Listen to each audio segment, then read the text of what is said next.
오늘은 사사시대 역사에 대해서 또 그 다음에 사사에 대한 이해와 정의에 대해서 말씀을 드리겠습니다. 예수 그리스도의 족보 첫 번째 14대 가운데 10번째 인물 살몬은 기생 라합과 결혼하였습니다. 이것이 마태복음 1장 5절이죠. 살몬은 여호수아가 가나안 땅과 여리고를 엿보기 위해 보냈던 두 정탐꾼 중 한 사람으로서 가나안 정복 전쟁 시에 생존했던 인물입니다.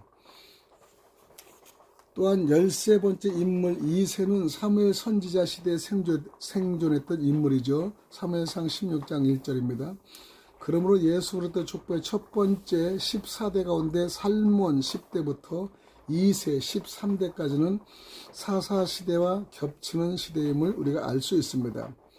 이 장에서 가나안 정복 이후 왕국시대 이전에서 이스라엘을 다스렸던 사사들의 활동을 중심으로 예수 그리스도의 족보 첫 번째 14대의 역사적 배경을 살펴보고자 합니다.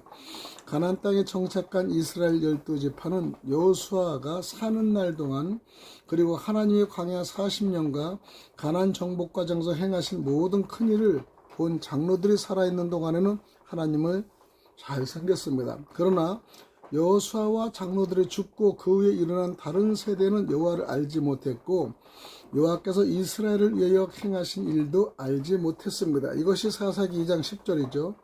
여기 알다라는 단어는 히브리어로 야다로 부부 사이에 동침하는 것을 나타낼 때도 사용되며 단순히 아는 것이 아니라 경험을 통해 구체적으로 아는 것을 가리킵니다. 그러므로 여기 다른 세대는 하나님과 하나님의 행하신 일을 어렴풋이 듣기는 들었어도 그것을 생활 속에서 경험하며 철저하게 가슴으로 부딪히는 믿음이 없었던 것이죠. 사사기 3장 7절에서는 이스라엘 자손이 여호와 목전에 악을 행하여 자기들의 하나님 여호와를 잊어버리고 바알들과 아세라들을 섬기는지라 라고 말씀하고 있습니다. 여기서 잊어버리고는 히브리어로 샤카흐로 야다의 반대말입니다. 샤카흐는 단순히 머리로만 잊어버리는 것이 아니라 하나님께 도전하는 행동들을 수반하는 것입니다.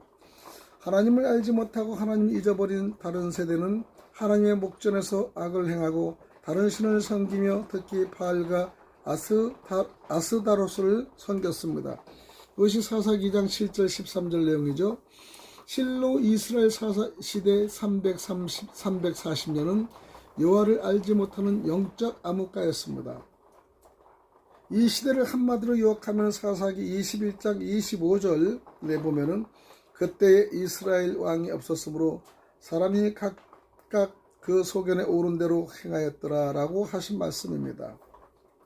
참조는 사사기 17장 6절과 18장 1절, 19장 1절과 로마서 1장 28절을 참조하시기 바랍니다. 이는 단순히 혼란한 이스라엘을 강력하게 통치할 왕권 제도가 없었다는 뜻이 아닙니다. 이스라엘이 하나님을 자신들의 참되신 왕으로 인정하지 않고 하나님의 통치를 거절했다는 뜻이죠. 이스라엘은 하나님의 다스림을 거절함으로 타락과 혼선으로 이방의 압제 속에서 쓰라린 고통의 세월을 보내야 했습니다. 그러나 거듭되는 불신과 혼란 중에도 하나님은 12지파 연합체에 불과했던 이스라엘을 하나님의 택한 백성으로 공개해 주셨고 열방 가운데 하나님의 능력과 역사를 나타낼 수 있는 강력한 국가로 성장시켜 나갔습니다. 이것은 장차 메시아 예수 그리스도를 이 땅에 보내시기 위해 믿음의 계보가 끊어지지 않게 하시려는 하나님의 크신 섭리였습니다. 그러면 사사에 대한 이해를 하기 전에 사사의 정의를 말씀드리겠습니다. 사사는 이스라엘 12지파의 연합체로서 아직 강력한 중한 집권적인 통치가 이루어지지 않을 때에 세워졌습니다. 사사는 이스라엘이 대내적으로 의기에 처해 하나님께 부르짖을 때 세워주신 구원자들입니다. 이들은 각 지파별로 또는 지역별로 평상시에는 백성을 재판하여 다스렸으며 전시는 군대의 지휘관으로 활동하였습니다. 사사는 히브리어로 쇼페팀인데 중재하는 자, 다스린 자, 재판을 담당하는 자로 의미합니다. 사사의 어휘는 히브리어로 시아파트, 재판하다, 중재하다, 통치하다는 뜻을 갖고 있습니다. 사사기 8장 28절에서 기드온이 그들에게 이르되 내가 너희를 다스리지 아니하겠고 나의 아들도 너희를 다스리지 아니할 것이요 여호와께서 너희를 다스리리라 라고 말씀하십니다. 그러므로 하나님이 이스라엘의 유일무이한 참된 통치자요 사사는 하나님의 대리 통치인 줄 믿습니다. 사사들이 세움을 입을 때는 대부분 하나님의 신이 그들에게 강림하였다. 신은 히브리어로 르아후로 성령을 가리킵니다. 르아후로 성령을 가리키는데 사사기 3장 10절에는 운니엘에게 여호와의 신이 임했습니다. 사사기 6장 34절에는 기드온에게 여호와의 신이 강림하였습니다. 사사기 11장 29절에는 여호와의 신이 입다에게 임하였습니다. 사사기 10장 25절은 여호와의 신이 삼손을 감동시켰습니다.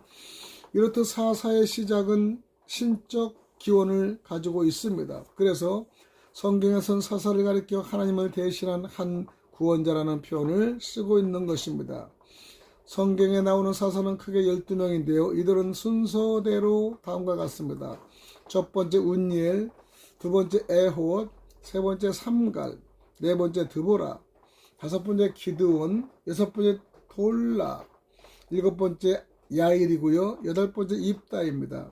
아홉 번째 입산이고 열 번째 엘론, 11번째 압돈, 12번째 마지막 삼손입니다.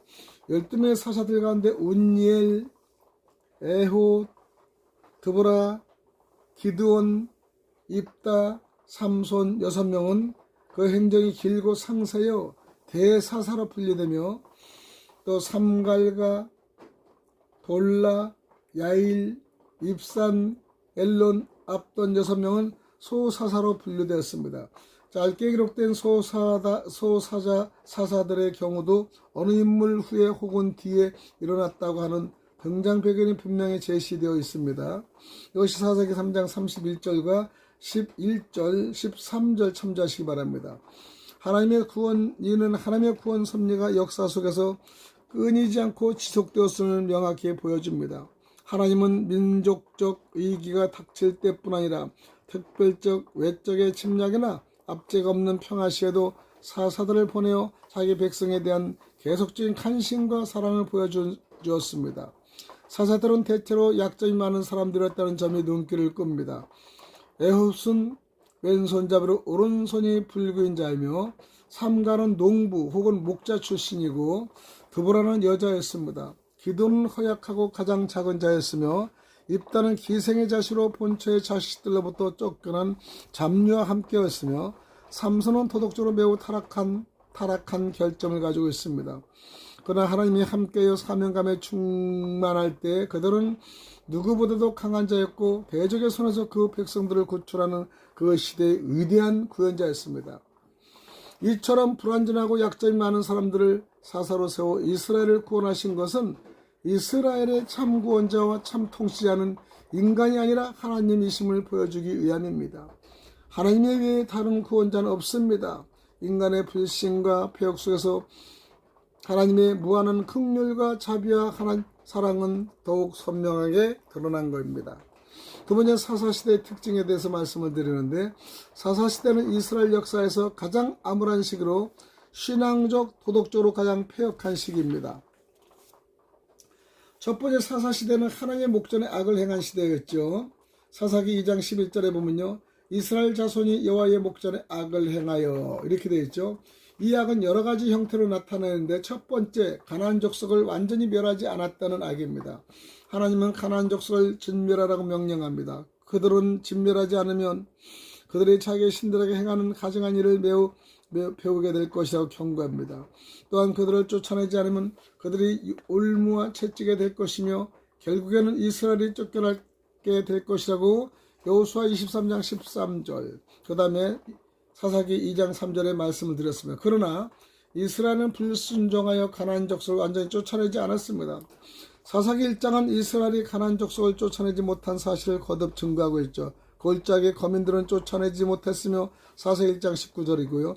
여부스 사람을 쫓아내지 못했으며 사사기 1장 21절이고요. 거민들을 쫓아내지 못했으며 사사기 1장 27절이고 다 쫓아내지 아니하였더라 사사기 1장 28절입니다.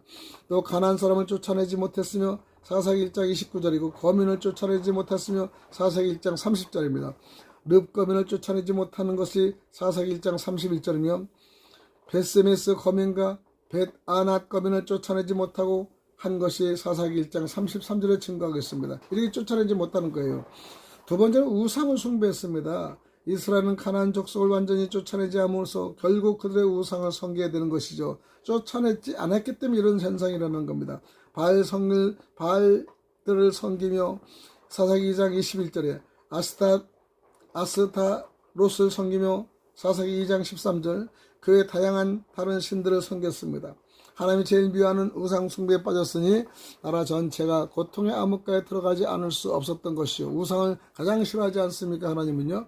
세 번째는 이방 민족과 통혼합니다. 하나님이 이방 민족과 절대로 통혼하지 말라고 신명기 7장 3절 4절에 기록합니다. 그러나 이스라엘은 하나님의 말씀을 무시하고 가나안 족속의 딸들을 취하여 아내를 삼으며 자기 딸들을 가나안 족속의 아들들에게 줍니다. 이것은 일반 백성뿐 아니라 지도자로 세운 사사들도 마찬가지였습니다. 네 번째는 폐륜적인 죄를 저지릅니다. 폐륜은 사람으로서 마땅히 지켜야 할 도리의 어긋남이라는 뜻인데요. 사사시대는 폐륜적인 죄가 많이 발생되었습니다. 레위는 종교 지도자임에도 불구하고 처벌을 얻어 살았습니다. 당시 레위는 전국 48개 성읍에 흩어져 살았는데 백성에게 빛과 소금 같은 지도자가 되지 못하고 오히려 타락에 앞장섰던 것이죠. 또한 기브아의 비류들은 레인의 첩을 집단적으로 행음하였고 밤새도록 욕을 보이다가 새벽 미명에 놓아주었으니 끝내 그 첩은 죽고 말았다는 것이 사사기 19장 25절 26절입니다. 그 첩의 주인은 첩의 시체를 12동으로 나누어 이스라엘 각 지파에게 보냈습니다. 참으로 사사시대는 소돔과 고모라 시대보다 더욱 죄악에 관영하고 간음과 살인이 쉽게 자행되는 패역한 시대가 사사시대입니다. 하나님이 택하신 언약 백성으로서 도저히 행할 수 없는 극악한 범죄 행위가 난무하죠. 사사기 19장 30절입니다. 심지어 호세아 선지자는 자기가 사는 시대의 타락상을 빛내어 표현하기를 저희는 기브아의 시대와 같이 심히 폐륜한지라 호세아 9장 9절에 말할 정도였습니다. 두 번째는 사사시대는 악이 계속적으로 반복되던 시대였죠. 사사시대의 역사를 한마디로 요약하면 또다시의 역사, 악순환의 역사라고 할 수 있습니다. 범죄, 징계, 회개, 구원, 망각, 재범죄가 반복됩니다. 그들은 하나님의 말씀을 거역하는 범죄를 행하고 하나님의 징계를 받습니다. 그들은 징계의 고통 속에서 뒤늦게 회개함으로 하나님의 구원을 받았다가 시간이 흐름에 따라 많은 구원을 망각하여 다시 범죄하는 처참한 악순환을 거듭합니다.